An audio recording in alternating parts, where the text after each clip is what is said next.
And two, really bring the new viewers up to speed with what they've missed.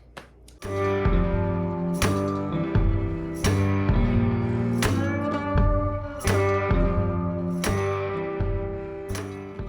everybody, and welcome to the Auto Refinery YouTube channel. This video is going to have basically two purposes. One is going to be to just summarize all the work that we've done on the Mr. Jones W-31 project. But two, it's going to be intended to bring all the new viewers, which we have a lot. This is kind of starting to take off. We're like 900 and change subscribers here. We have a lot of new viewers. And some of them just don't have the time to catch up on all the video that we've done since October. So again, two parts. One, bring all the existing original viewers and subscribers up to speed and summarize what we've done. Just so they can say, yeah, all right, fine, we've seen all that, but this is literally what took place. Because even I have forgotten a lot of the stuff that we've done. John was here a little while ago and said to me, have you watched any of the old videos? Do you have any idea what you've done? I'm not patting myself on the back. This has been a group effort. A lot of you people out there have supported me doing this, supported Joe, supported John supporting me doing this. And two, really bring the new viewers up to speed with what they've missed. So let's get to it. Let me turn this camera around and show you guys what's taken place since we started. Well, everybody, here we are. When you walk into my garage, this is what you see. My back is to the door. You walk in and you see this. So back in October, actually end of September, we started this car. We started working on this project that Joe bought. And October, we started the channel. The Auto Refinery YouTube channel started in mid-October of 2022. And this car was a relic. This car really probably, most people and a lot of people that have seen it in person, a lot of viewers that have seen it will say, man, oh man, this car really couldn't be saved. I'm not saying it's a show car because it's never intended to be a show car. But what I am saying is we have a shell here. So let's start at the beginning, and I don't want to make this a long drawn out ordeal. The very first part of this project, we didn't even know we were taking the body off the frame until John and I built a winch in the ceiling, installed a winch in the ceiling, and we pulled the body off the frame really quick and decided there's really not much left of the shell. So that said, what happened was all the floors got cut out. All the floor supports got cut out. Portions of the rockers got cut out. Portions of the rear seat pan got cut out. I saved that portion of the rear seat pan because the seat belt bolts provisions and the seat mounting brackets provisions are much different on the aftermarket part. So I didn't like that, so I used that one. Like I said, all new floor supports, patched the inner rockers, full floor pans, second set of floor pans. We ended up going with the AMD, Auto Metal Direct floor pans. Full up to the front of the firewall. This took a little bit of doing to make this all the way I like it. We do not yet have a hole in the tunnel for the 4-speed. We got couple close buddies are helping us with maybe even a tunnel, some templates, some brackets for the console. But that, my friends, is the original console from the Mr. Jones project sitting in place. Just sitting there. But last time that console was in this car, it was draped over completely rotted floors. This is what is left of the original 4-speed tunnel. This is what's left. So it got really, really, really hairy. Floors came out, floor supports came out, inner rockers got cut apart, all this stuff got done. Great. We patched portions of the original rocker. We did not want to go changing the rockers on the car, although there's some patches left to be done. This car is going to more closely resemble the car that we built for my daughter, the convertible. We've dubbed it the Hail Mary, right? That car shouldn't have been saved either, but we did it because she wanted it, and that's what dads do, right? So baby girl gets what baby girl wants. In the meantime, this car has been starting to really talk to me. We're going to go through here, and I'm going to show you when it talks to me, it tells me, fix this, fix that, and work your way front to back. And that's what we've done. 67 pieces of metal, everybody, went into this car. John and I counted it the other night. It's no joke. 67 pieces of metal have gone into this car. Some of the small pieces are this was a patch that I needed to do here behind the heater box. That was rotted from a mouse nest. I had to just graft in a little flat piece of metal, duplicate that hole for the mounting hole, no big deal. A little bit more complicated is grafting a steering box assembly.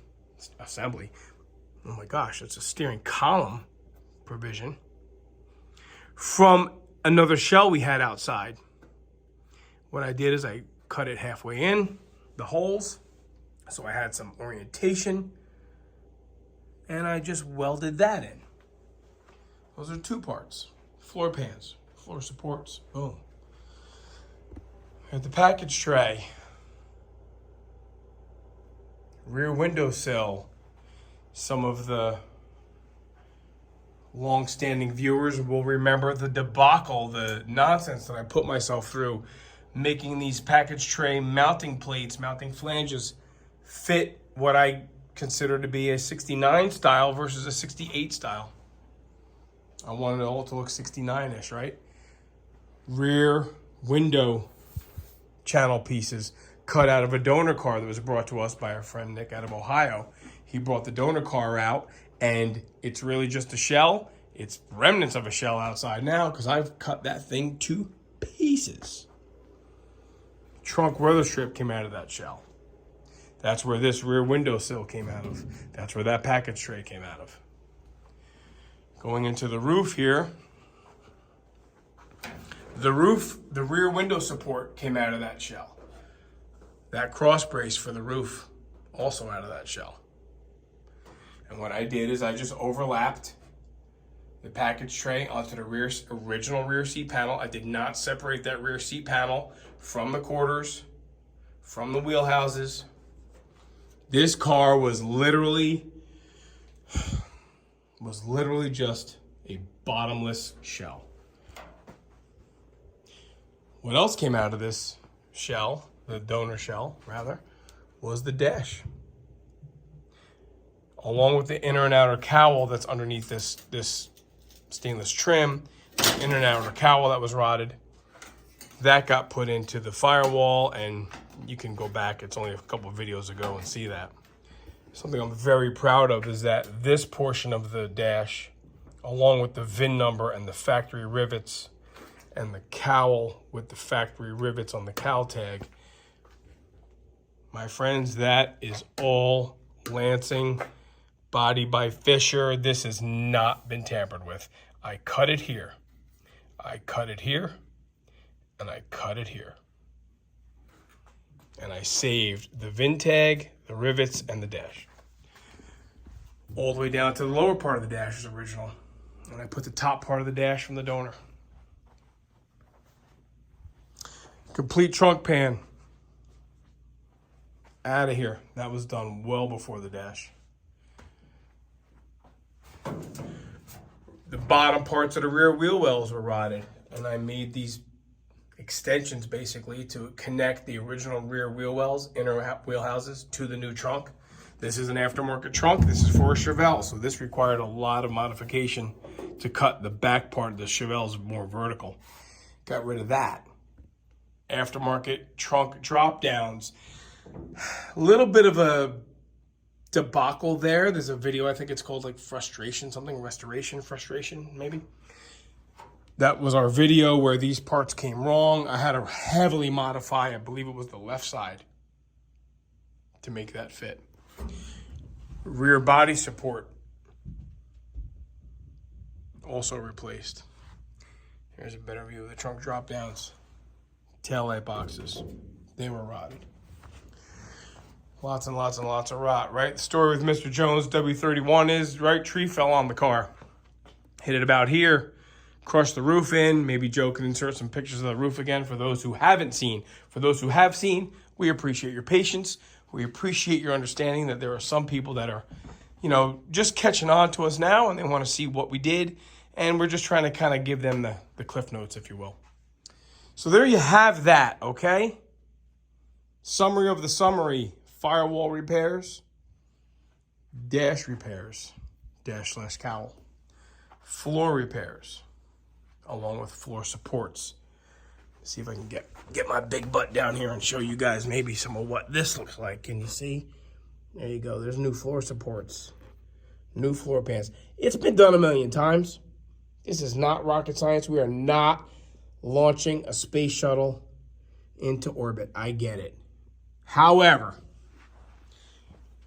we're doing it right here with the tools we have in our garage, with the muscles that are on our bodies, and with the will that we choose to employ to put this rotted thing back into one piece. And I'm telling you, this car is now back to one piece, okay?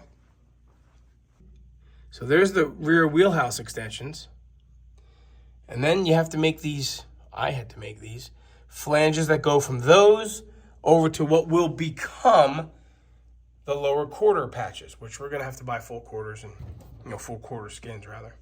And that's where we'll have to seam that wheelhouse extension to the trunk drop down to the quarter. That's all outside stuff. We're not done yet, guys.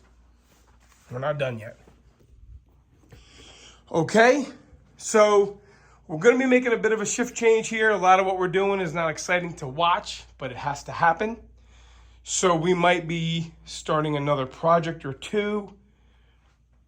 John's got a lot going on with the El Camino. I'd love to get going on my El Camino. We have another car that might be coming here that's got a long, long history with the family. But in the meantime, everybody's up to speed. All right? It's got glass in it. That's from my El Camino. Mr. Jones, you can't keep that. And it's got a clear window just for fitment purposes. That'll be a spare window for the OG. This car's got AO1 green tinted glass. But okay, we're not going to go through all that option code stuff right now. It's got a window in it. It's got a windshield in it. It's got a floor in it. It's got a trunk floor in it. It's got a tunnel. It's got a firewall. Trunk weather strip. It's a solid car. Solid shell. Long way to go. But listen, we thank everybody for watching. We thank everybody for sticking in. We thank everybody for supporting. A lot of people have chipped in, helping us find parts, helping us with locating what we need. It's a big help. It's really encouraging. So here we go. On to the next. Consider yourselves either longer term viewers or new viewers. Consider yourselves all up to speed. This is current. This is it. All right. I want to thank everybody for watching as always. I really want to thank everybody for sticking around. Lots of subscribers. It's a big help when you click that.